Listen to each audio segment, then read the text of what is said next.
It is the 17th of the 9th, 2025. The time is 5 minutes past 8. And as always, that means that there are multitudinous F1-centric threads at which we need to pull. We'll talk about George Russell saying that he had nothing to worry about when the one that they called Toto the boy who cried wolf was flirting at Maximilian Verstappen. We'll talk about Pirelli 2026 gaps as far as durable competitive advantage already forecasted a tune of 20%. What are we doing here?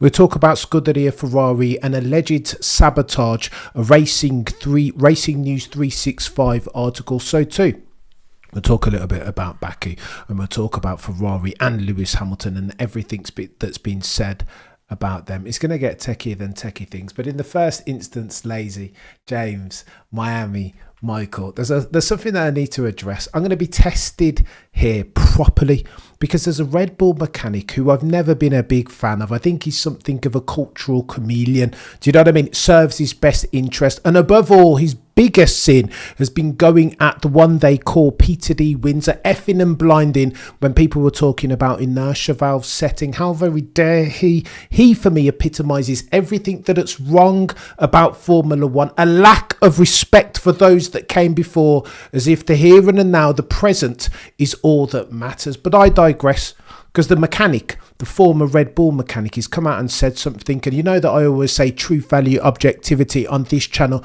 I will never ever sacrifice neither one of those at the altar of any cognitive dissonance worthy of the moniker. I'm going to be tested. I'm going to be tested on that, because the mechanic's come out and he was asked by Autosport to speak, to break his silence when he heard a driver uttered that was better than Maximilian Verstappen. Here's how this played out. We would like you to stay silent until you hear a better F1 driver than Max Verstappen. Okay. Are you ready? Jackie Stewart, Fernando Alonso, Alain Prost, Niki Lauda, Juan Manuel Fangio, Sebastian Vettel, Jim Clark, Michael Schumacher, Ayrton Senna, last one, Lewis Hamilton. The GOAT? No, not going for it. I got to be honest with you. I think the great thing about Max is that all those names you've mentioned, Max encompasses some of the best bits of each of them. And I think for me, right now, there is no better all-round driver. It pains me, chat, to agree with this fella, former mechanic over at the Bulls that are red. It pains me too, principally, as aforementioned, because this dude came out and started effing and blinding when Peter D. Windsor put forth a supposition that potentially Red Bull were using a fiddle brake or an inertia valve. Nothing controversial there, because of course at Miami Grand Prix a couple of years ago, something happened. They took something off. They were ordered by the FIA. We don't know what it was, but all of a sudden Red Bull's performance dropped off the cliff. Shame on Peter D. Windsor, therefore, for speculating that something might have happened. For Pete's sake, this fella that we just watched, the Red Bull mechanic, he came out and said effing and blinding, responding to Peter D. Windsor on a Twitter, and for that I will never forgive him. However, I think he might be barking at the right tree. Listen, here's what you need to know. The difference is in roundings. Is Maximilian in the conversation? You bet your bottom dollar he is, because you prove definitively that he sits head and shoulders above a Ayrton Senna or a Sir Lewis or a Michael Schumacher or a Jim Clark. Well, it gets techie. This now surely is for F1 Barbershop. We start having this greatness conversation, and that's the conversation for the night. It's hard, nigh impossible to prove definitively, and that's why my truth, value and objectivity is being tested, because I want nothing more than to disagree with that dude and bury him where he stands. Disrespect will not be accepted, particularly if you're talking about Peter D. Windsor from the mechanic over at the Bulls that are red. Oh, and by the way, the one that they call King George Russell has come out and he's spoken about the melee, the madness that is Toto the boy who cried wolf trying to sign one Maximilian Verstappen. George Russell said, you know what, I was never ever worried. It didn't concern me that if anybody was going to get sacrificed at the altar of Project Get Verstappen, it was the one that they call Kimi Antonelli. Oh, the humanity. It's got some gall, this George fella, right? But I don't hate it. Cocksure, if anything. Here's what he said. Not at all, to be honest. Russell said when he was asked whether he felt that he was under threat at the altar of Project Get Verstappen. He said it was more of a question of who my teammate was going to be. I think I'm quite rational to how this sport works, and the team felt like they didn't need to sign a deal. I didn't really feel I needed to push it so much when it got to certain points. I believe in myself more than ever. Props to George Russell. Do you know what I mean? Love or loathe the dude, you got to respect him, and particularly his performance season to date. Driver of the season, some say he's in contention with a Max Verstappen and an OJP, perhaps. And given that he's not been bad this year, of course, if meritocracy is a thing that exists in Formula One, surely he should get his contract. But sadly for George Russell, I don't believe that Santa Claus is going to come down my chimney this year and deliver my Christmas presents. Meritocracy, therefore, isn't all that matters in Formula One. And when you have a manager and team principal in Toto the Boy Who Cried Wolf, who said that he wouldn't flirt outside of the relationship, a la the existing driver pairing, that George was going to be the next one, and then every single second you turn around or open up a broadsheet or read an F1 website, the talk is of Toto courting Max Verstappen. Yeah, it's died down for now. 2026, Max is committed to the balls that are red, but how about 2027? That's the pertinent question. Oh, and by the way, speaking of 2026, Pirelli have come out. There's questions abound. Brand new rule and reg spec. You know it's going to be 50-50 as far as the power unit, ICE and electric, and that will give rise to chaos. We know that Mercedes, all and sundry, are saying now that Mercedes have expedited for their power units learning curve. So too, they've got the God tier Petronas fuel as well. So again, they probably have the whip hand, probably.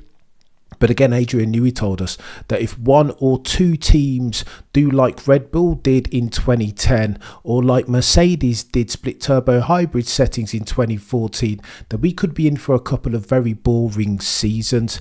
Durable competitive advantage settings. Pirelli now confirmed this, that in their simulations and their due diligence, when they're testing with their teams, they've said that some of the teams, the best ones, have a 20% gap on the rest. 20%, that is huge.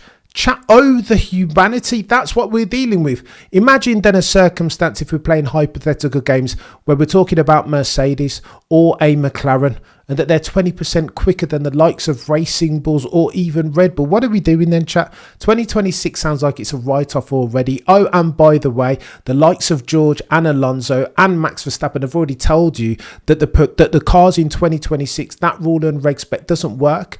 Their cars are going to be bloody slower. They're going to be heavy. It's going to be the management championship. How many holes can a pail of water have if we're talking about the regs in 2026, until it is just a hole and no longer a pail of water? That's what the 2026 rules are looking like. Initially, it was just 1 and 2 murmurs, right? One driver said X, another driver said Y, but now all and sundry, the drivers, the team principals, the goatiest aerodynamicist in Adrian Newey, they're all saying the same thing, that there's a massive black cloud hanging over 2026. What are we doing here, chat? I'm done already with 2026. Can you spell F1 fatigue? It's not looking good, bro. That's the honest truth.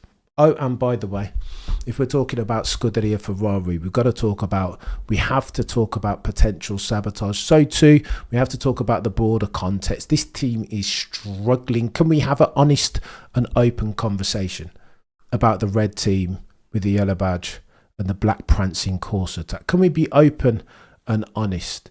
It's not looking great for them. It hasn't been great for them. 2007 was the last time that they hoisted silverware. Drivers' Championship, Kimi Räikkönen. Even then, some say that was fluke. But for some Lewis Hamilton mistakes in the dying embers of that season, they wouldn't have got anything then. And then you got to go back some years, right, with Michael Schumacher territory, 2004, to when Ferrari last raised themselves a champion. Here's why this is an issue, chat. Underperformance. Here's what people are saying, that there are reliability issues as far as 2026 is concerned. Now look, back end of last year, some would say that they had the quickest car, right? The quickest machine, 14 points down the road in the constructors from McLaren. Only 14 points. And they were gapping them towards the end, you'll recall. And then they went and changed 99% of the components of the car to build an SF25, of course, in the final year of this rule and regsec, of course. Why not? Because that makes perfect sense, doesn't it, Frederick Vasseur? Law of diminishing returns. Why ever not? Now, the talk is of 2026. You hear already that Lewis Hamilton is sending out documents, making sure that he changes, that there's a paradigm shift in the working culture, and so too that they build the 26 car in his image, making sure it can cope with him being the last of the late breakers, making sure it has the rigidity at the rear and not so narrow an operating window as far as it's optimal. That's what Lewis Hamilton wants, and he's well within his rights to want that. Apparently, Neil. Of course, he's a seven-time champion. Of course, he knows what good looks like. However, we've seen reports now that already Ferrari are potentially facing reliability issues with a very aggressive 2026 engine. They go all in, don't they, Scuderia Ferrari? But that's not the full extent of the criticism, because you've heard already over the past couple of weeks Montezemolo saying that they lack for leadership, that they've been lacking in leadership. No kidding, Sherlock. They can't even build themselves a car that both Charles Leclerc, aka modern day Jean Lazy, and Sir Lewis Carl Davidson Hamilton can drive, and they're two of the best yet and still on the grid. And it doesn't end there. You've heard, we've been trophy as far as the F1 news cycle, the F1 beat, but you've heard people coming out and talking about Lewis. Ralf Schumacher says Lewis can't blame the car. He's a seven-time champion. What are you on about? This is nonsense. Eccleston saying of Sir Lewis Hamilton that he's not insubstantial underperformance season to date warrants him just hanging up now. For all that Lewis is doing is soiling his legacy. Prost, on the other hand, says you can't erase for Lewis Hamilton's talent with half of a bad season. Mark Hughes wrote an article today, or over the past 24 hours, saying an organisation can only fail so long in perpetuity before you have to burn it down, ground zero setting, and build it back up from scratch. And here's where it gets techie. Because again, in the Racing 365 article, they argue that Mercedes are doing their best, their damnedest to exacerbate all these rumours and sabotage Ferrari's attempt to make sure they can sign and keep the best, the most goated F1 minds in the business. Oh, the humanity. You know already, chat, the oldest truism in F1 history is that you win or lose by dint of your ability to get and keep goated F1 minds, the likes of Jock Clear, who's about to bloody leave, the likes of Lars Schmidt, who's just left Ferrari, the likes of Wolf Zimmermann, who again has just left Ferrari. Now Mercedes and everybody else is putting out these news stories saying that everybody wants to leave Scuderia Ferrari because they're not looking good in 2026. We have the whip hand. We've expedited for our learning curve as far as our power unit. However, here's what Racing 365 have said. There's an insinuation here. They're alluding to the fact that Mercedes are putting out all of these rumours with a view to diminish the value of Mercedes, sabotaging them and their durable competitive advantage, what little of it they do have in 2026. Here's what they've said.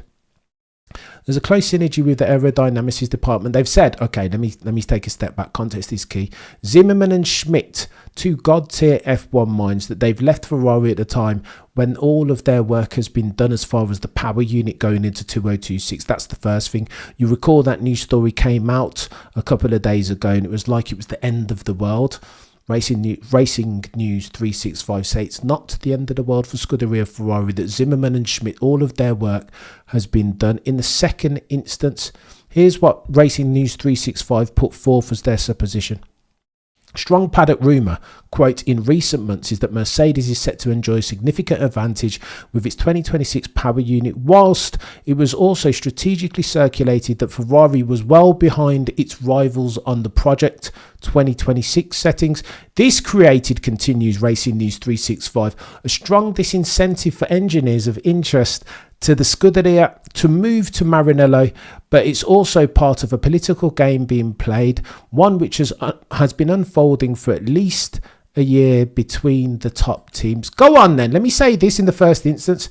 Is this not F1? Racing News 365. What else would you expect? I mean, F1 snowflakery is on the rise by dint of OJP and Lando over at the Papaya Killer team. But bloody Nora, what else do you think that Mercedes are going to do? Hide their light under the bush? What? That makes no sense. Of course, if Mercedes have the whip hand, all and sundry are going to talk about it in Middle England. Oh, and by the way, it's not just Mercedes that are saying this. Every man and their dog, F1 aficionados across the piece are talking about how Mercedes look like they have the best machine for 2026. Of course, everybody's going to put it for.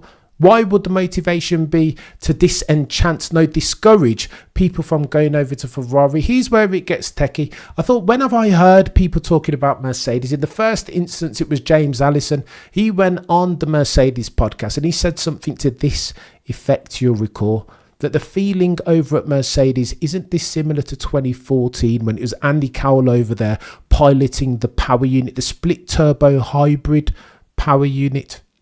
And then what happened shortly thereafter? They dominated, right? 8 constructors back to back to back to back. And James Allison said, well, the feeling isn't dissimilar, that they feel like they are expediting for their learning curve. That if it's power unit politics, that they're ahead of the game. That's what James Allison said. Now, you can talk about agenda. Allison isn't going to say anything to the contrary. Of course, he's not. He's incentivized to, just as the Red Bull mechanic was never going to plead guilty to inertia valve settings back in 2024. But yet and still, there were others who've said most recently. James Allen went on the podcast and said, if you talk to anybody in Middle England where all the god-tieriest F1 teams are based, and so their intellectual property, the goatiest minds, if you talk to any one of those, they'll tell you that Mercedes have the whip hand. Why? Because F1 is an incestuous business. All of the engineers and aero guys and girls, strategists, the bloody team principals, they're always talking with a view to understand the benchmark. Who has the whip hand? So too, there have been other people who've talked about it. Legend and friend in the channel, Dr. Obbs, posted out this Twitter, you will recall. This is important.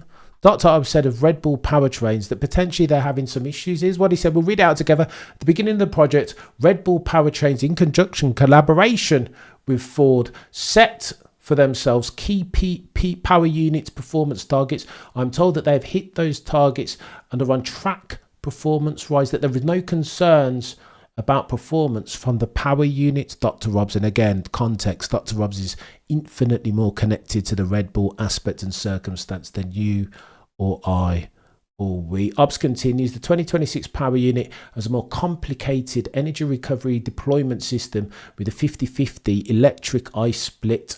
I'm told that the bigger concern with Red Bull powertrains is in the reliability of this recovery and deployment system. I have heard, however, that the Red Bull powertrain is not the only one who is struggling with reliability of the energy recovery and deployment systems. Other teams are also having issues too. What's Dr. Rob said there that's so controversial? How are people inferring that Ferrari, that somebody's sabotaging Ferrari, that people are lowballing them? I don't think that's what's happening here.